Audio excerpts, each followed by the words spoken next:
Pai do Senhor, igreja. Amém. Glória a Deus, deu certo.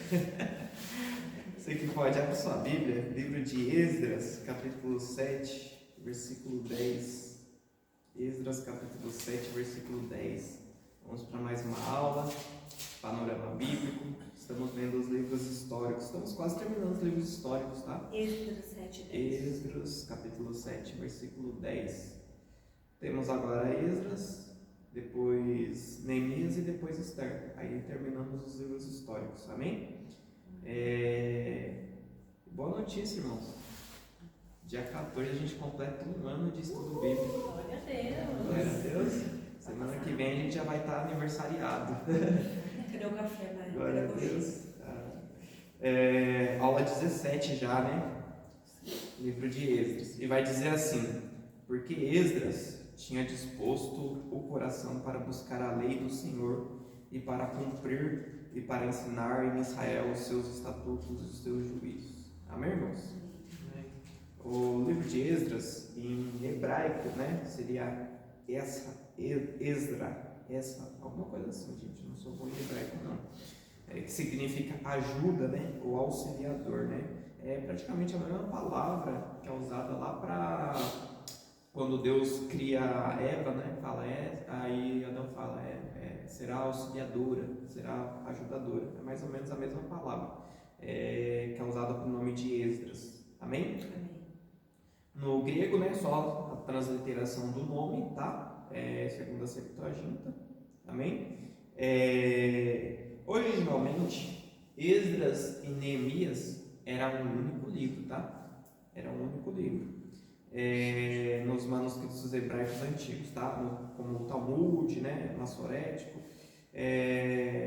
E o nome do livro era Esdras e Neemias, tá? A divisão atual veio, né, com a Septuaginta, no grego. A tradução do Antigo Testamento foi consolidada na Vulgata, né? Igual os outros livros, né? 1º e 2º Samuel, 1º e 2º Reis, 1º e 2º Crônicas. Era tudo um livro só e foi dividido em 2 livros. Amém? O autor, a tradição judaica e o próprio conteúdo do livro indicam que Esdras, o escriba e sacerdote, é o autor da maior parte do livro que leva o seu nome, tá? Esdras também é tradicionalmente visto como o autor organizador final de Neemias e possivelmente de parte de Crônicas, tá?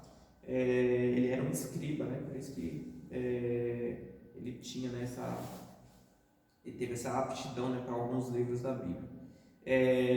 Data da escrita, né? Provavelmente por volta de 450 a.C., né? Após os eventos narrados, né? Após o retorno, né? O período coberto do livro, né? De 457 a.C., de 538 a.C. a 457 a.C., né? Que é o do decreto de Ciro até a chegada de Esdras a Jerusalém. Tem mais algumas informações que vocês vão ver lá no material didático, amém? A posição dele no cano, tá? O objetivo, né, do livro e tal.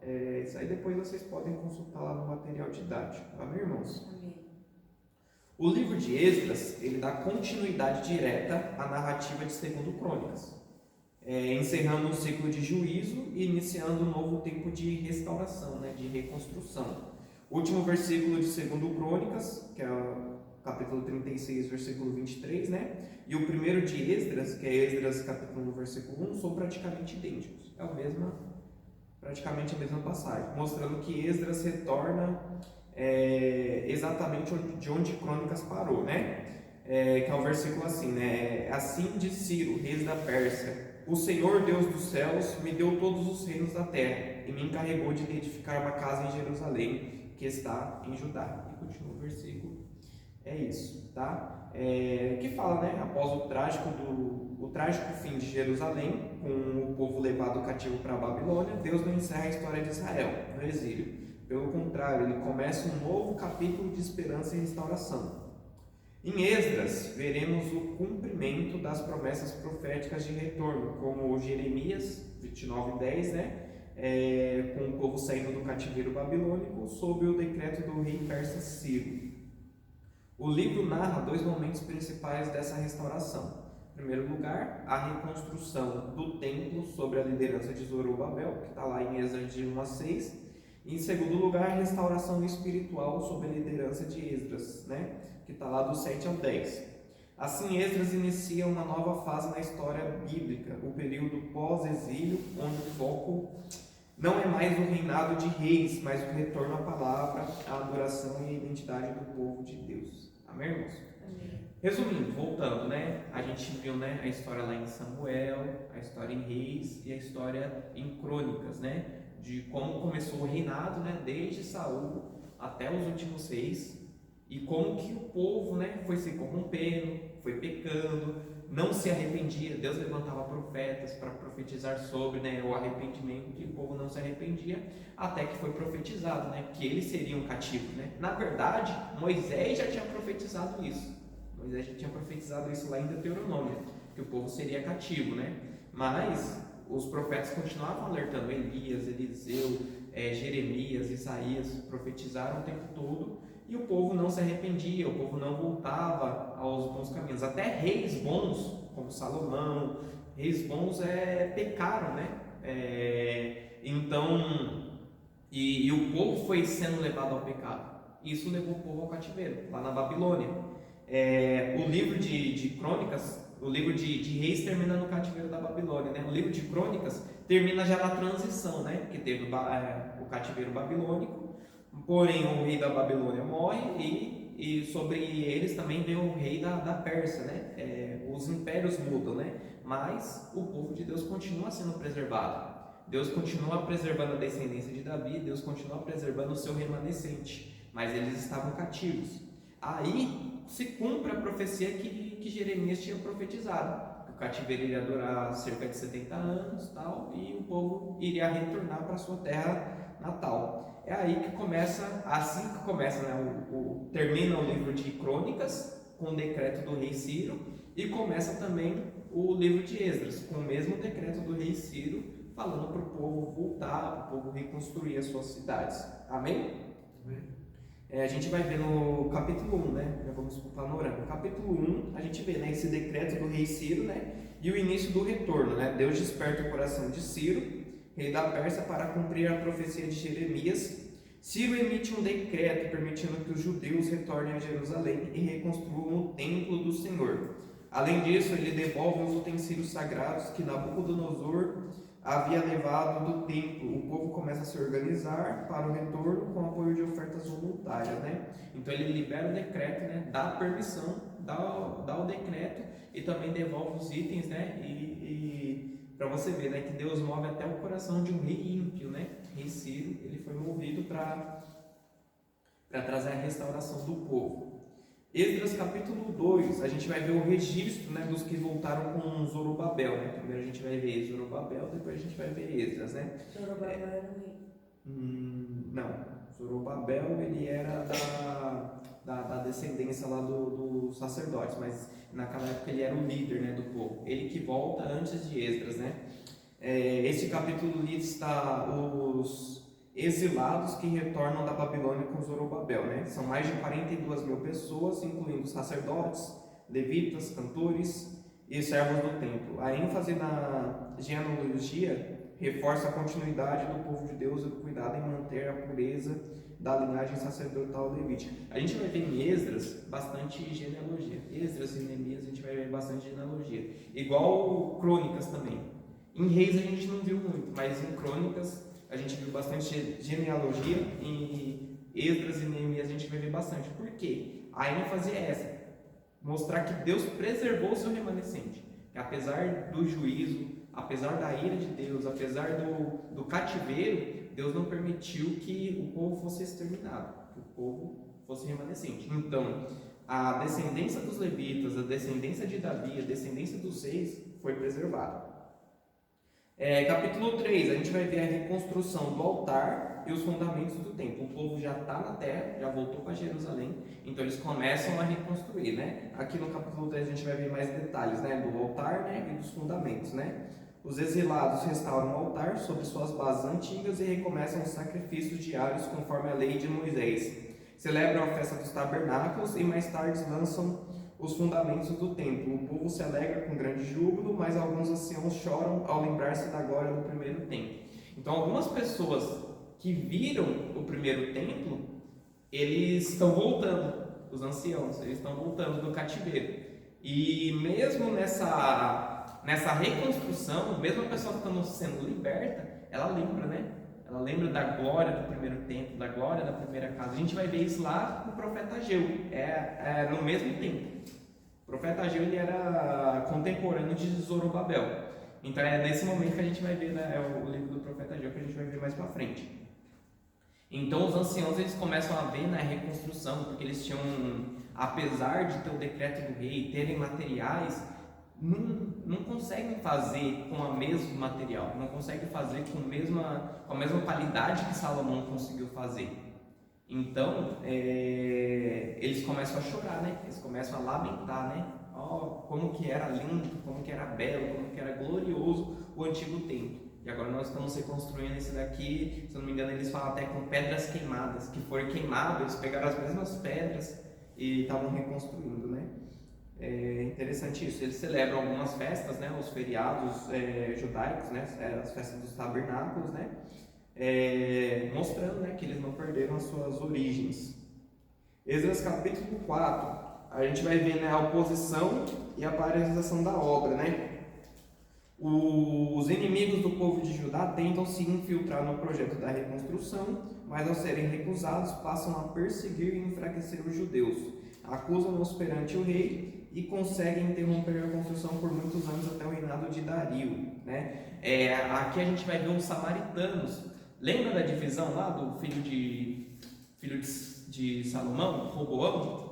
Através dele teve a divisão do reino. O reino era um só, Israel era uma nação só, e teve o reino dividido, o reino do norte e o reino do sul. O reino do sul, a sua capital era Jerusalém e o templo. O reino do norte, a capital era Samaria e os altares, né, levantados a Baal. Quando o povo é liberto e volta para começar a reconstruir o templo, então o povo do reino do norte, os samaritanos, eles descem, né, e começam a querer supostamente ajudar o povo, mas Zorobabel, né, ele teve o discernimento de que não era para ele aceitar a ajuda deles, porque na verdade eles queriam atrapalhar a obra. Então ele recusa, né, essa ajuda, né, diz, né, vocês não têm parte conosco, tal. Então o povo, se eu não me engano, Sanbalat, Tobias, né? Eles começam a atrapalhar, começam a bolar planos, começam a difamar o povo de Jerusalém para que eles parem a obra. Uma obra que eu posso parar. Então, aí a obra, eles conseguem parar a obra por alguns anos e o povo começa a construir as suas próprias casas. Pararam a obra do templo, começam a construir as próprias casas. É aí que a gente vai ver, né, os profetas falando, né, por acaso é tempo de vocês construírem as suas próprias casas, ao invés de construírem da minha casa, né? É aí que a gente vai ver os profetas falando, né? É bem interessante que a gente primeiro vê a história de um panorama geral, mas depois a gente vai ver os detalhes dessa história no livro dos profetas. Amém? Esdras capítulo 5, aí ó, o que eu falei, capítulo 5, a retomada da obra com a ajuda dos profetas, né? Com o estímulo dos profetas Ageu e Zacarias, o povo retoma a construção, né, do templo com coragem, mesmo sem autorização formal. As autoridades persas questionam a legalidade da obra e uma carta é enviada ao rei Dario pedindo confirmação do decreto de Ciro. Então assim, o povo samaritano, o povo do reino do norte, difama o povo de Israel, fala que eles eram rebeldes, vai lá, direto no rei Dario, né, que foi o próximo rei depois de Ciro, fala, esse povo é rebelde, se você permitir que eles construam o templo, eles vão se rebelar contra ti, eles não vão te obedecer e tal. E aí ele manda um decreto que o povo não podia mais construir o templo, então a obra para. Só que aí os profetas se levantam, o profeta Ageu, o profeta Zacarias, se levantam para que o povo volte a construir. E aí, quando vão questionar eles, mas tem um decreto, não é para vocês construírem. Eles vão lá e falam, mas antes do decreto do rei Dario, teve o decreto do rei Ciro. Procura lá nos seus registros que vocês vão ver. E outra, convém mais a nós obedecer a Deus do que obedecer a vocês. Então o povo ele vai contra a lei do rei da terra para construir a obra de Deus. Amém? Capítulo 6, a gente vai ver, né? O templo é concluído e dedicado, né? Dario confirma o decreto de Ciro após a investigação. O povo falou para ele investigar, ele investiga, né? Nos arquivos reais. Ele ordena que a construção continue e que os recursos sejam providos pelo governo, né? O templo é concluído e dedicado com grande alegria e muitos sacrifícios em seguida. O povo celebra a Páscoa com pureza e gratidão a Deus, né? Aqui a gente vai ver, né? Como o povo, né, lutou pelos seus direitos de construir o templo. Então o rei vai lá e investiga, vê, mais do que remover o decreto de proibição, ele dá um decreto que deveria ser construído mais uma vez. Ele fala, provenham os materiais que eles precisam para construir o templo. O templo é concluído, eles concluem o templo. Então eles fazem assim como Salomão fez, né, na época dele, fazem festa, né, júbilos, sacrifícios, né, e celebram a Páscoa ali também, né, retornando às suas origens. Amém? Capítulo 7. Esdras é enviado a Jerusalém com autoridade real. Aqui a gente vai ver Esdras entrando na história. Primeiro era Zorobabel, né, guiando o povo. A partir do capítulo 7 que a gente vai ver que Esdras é enviado, né?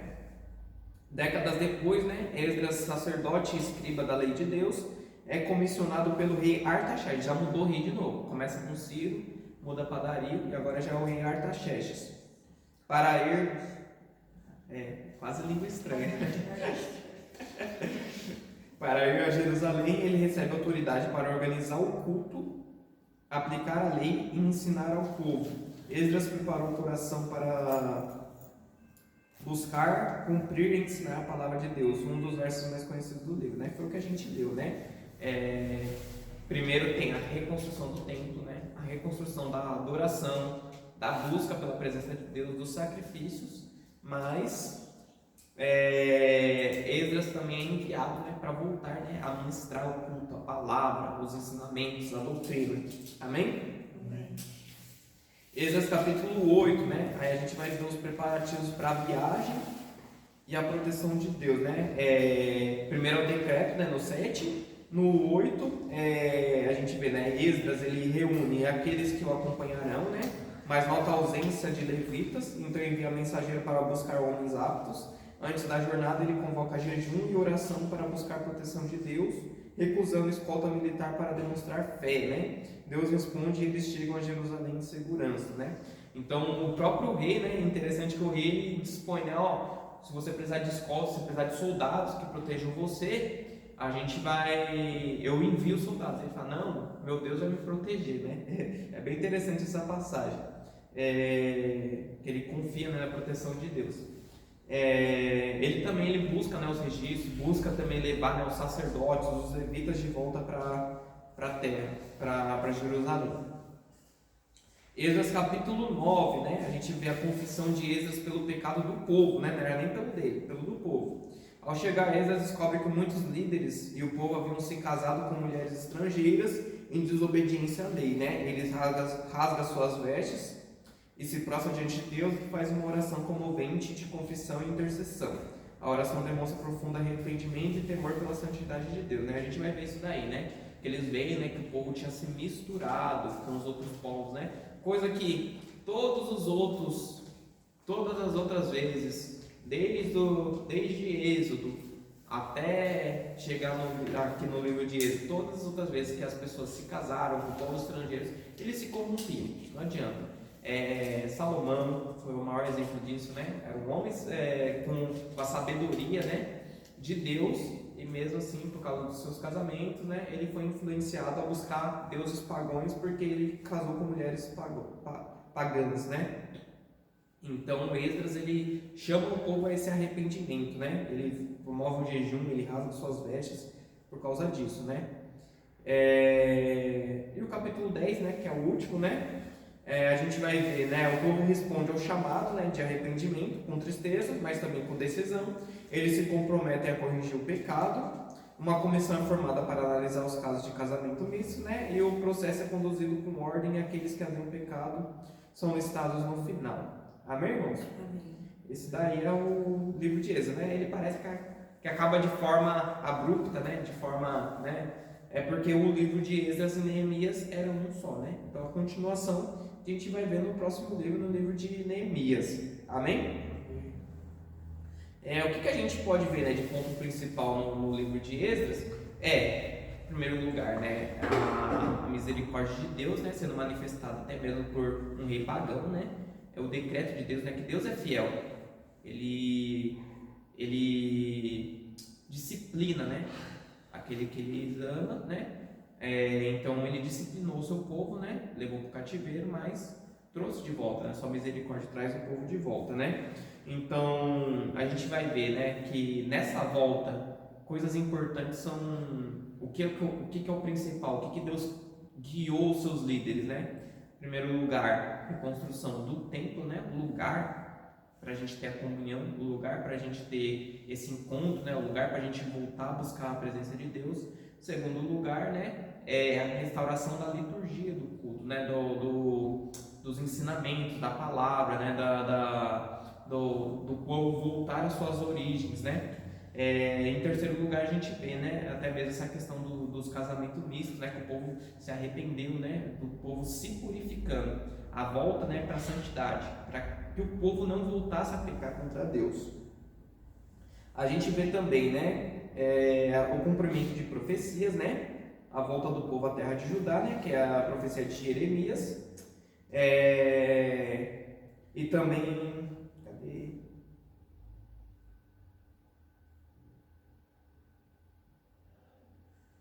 E tem a profecia de Isaías também, tá? Isaías 44, 28, né? Ciro como instrumento de Deus, né? Conforme Isaías havia profetizado, 44, 28 e 45, 1. A gente vê, né, as reformas, né, espirituais, reformas tanto no templo quanto as reformas espirituais, conduzidas por Esdras e Zorobabel, né? Importância da liderança, né? Tanto Zorobabel quanto Esdras, né? Temos que ter, né? Líderes, né? Capazes, né?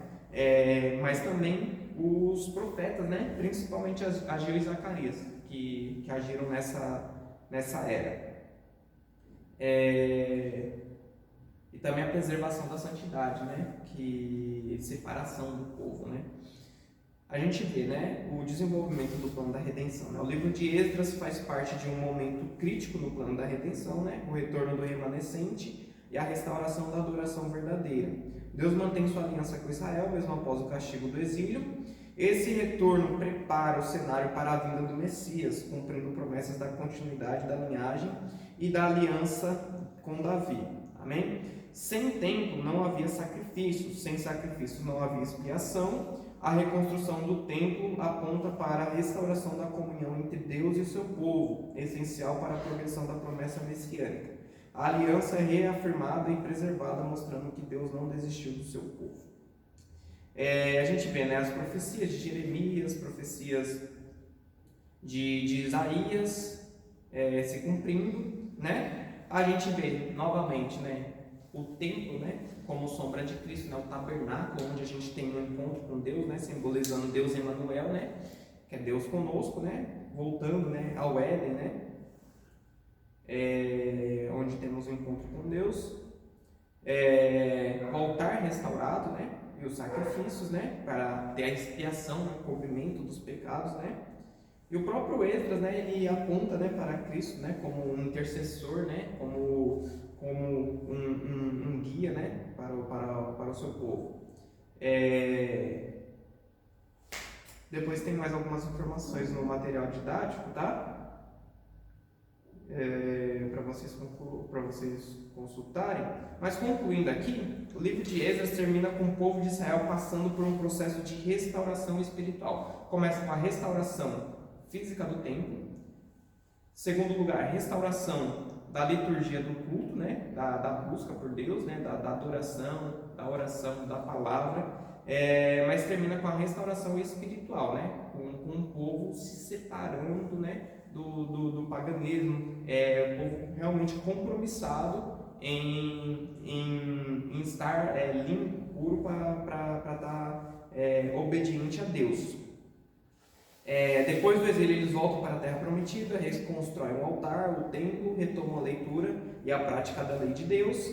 Esdras lidera uma reforma importante, chamando o povo ao arrependimento e à separação dos pecados, mostrando que o relacionamento com Deus deve ser prioridade. No entanto, mesmo com o templo restaurado e a adoração reiniciada, a cidade de Jerusalém ainda está vulnerável, os muros estão em ruínas e a segurança da comunidade está comprometida. É nesse ponto que entra o livro de Neemias, dando sequência ao movimento iniciado em Esdras. Enquanto Esdras foca na restauração espiritual e religiosa, Neemias dará continuidade com a restauração estrutural e social, reconstruindo os muros da cidade e fortalecendo o povo como nação.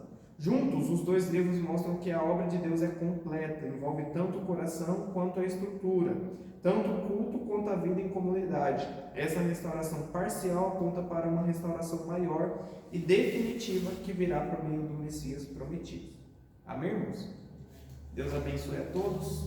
Essa é a aula de hoje. Por enquanto, esse é o livro de Esdras. Próximo